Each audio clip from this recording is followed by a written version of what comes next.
भोपाल में ट्रैफिक व्यवस्था को सुचारू बनाने के लिए प्रशासन अब ई रिक्शा पर सख्ती के मूड में है। बिना परमिट और बेतरतीब तरीके से चल रहे करीब 11,000 ई रिक्शा को अब शहर की प्रमुख सड़कों से हटाने की तैयारी की जा रही है। सड़क सुरक्षा समिति ने पहले चरण में VIP road, link road number 1 और 2 और होशंगाबाद रोड से ई रिक्शा के संचालन पर प्रतिबंध लगाने का प्रस्ताव दिया है।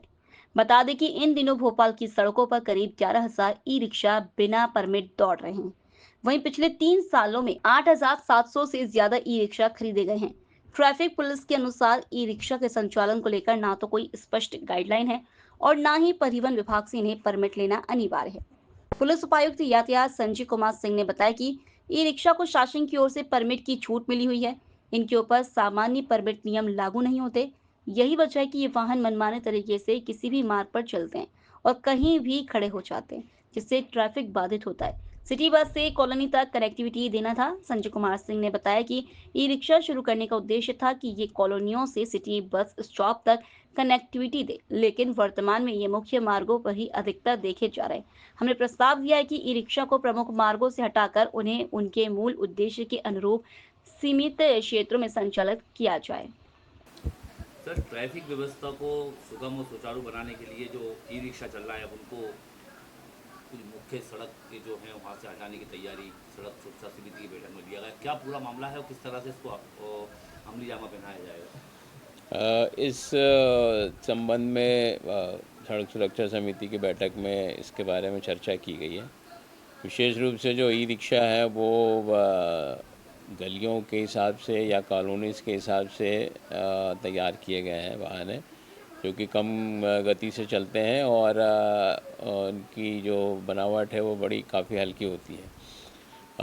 इनकी कम स्पीड होने के कारण जब ये मुख्य मार्गों पर चलते हैं तो निश्चित रूप से जो गाड़ियाँ अन्य गाड़ियाँ हैं उनके बीच में ये यातायात को प्रभावित करते हैं।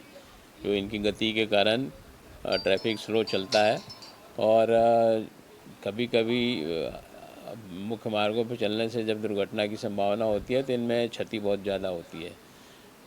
इस सब चीज़ों को ध्यान में रखते हुए जो सड़क सुरक्षा समिति है उसकी बैठक में ये तथ्य लाया गया था संज्ञान में कि इसके संबंध में कुछ निर्णय लिए जाए और समिति के समक्ष यातायात के द्वारा ये बिंदु रखे गए कि प्रथमतः जो ई रिक्शाज हैं उन्हें मुख्य मार्गों पर चलने से प्रतिबंधित किया जाए ताकि ये गलियों में और कॉलोनीज़ में ज़्यादा चलें, ताकि वहाँ से लोगों को मुख्य मार्ग तक आने में आसानी से साधन उपलब्ध हो सके। तो इसके संबंध में अभी प्राथमिक तौर पर चर्चा हुई है और समिति के सदस्यों ने इसमें सहमति जताई है। निश्चित रूप से भविष्य में चलकर जो ई रिक्शा है उनके बारे में और भी निर्णय लिए जाएंगे, जिनमें उनके क्षेत्र चिन्हित करने संबंधी हैं या फिर उनके कलर कोडिंग करने संबंधी है आदि।